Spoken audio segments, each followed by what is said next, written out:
How to create and use live sticker photos and messages on iOS 26. So let's start the video. First of all, go to app library.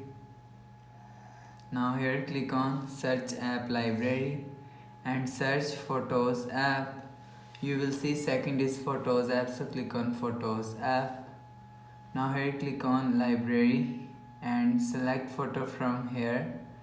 So after select photo, click on screen and just click and hold on screen. So click on add a sticker.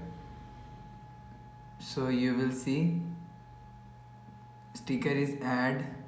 So after the process, go back to home screen, refresh phone. So that's how you can create and use live sticker photo and messages on iOS 26.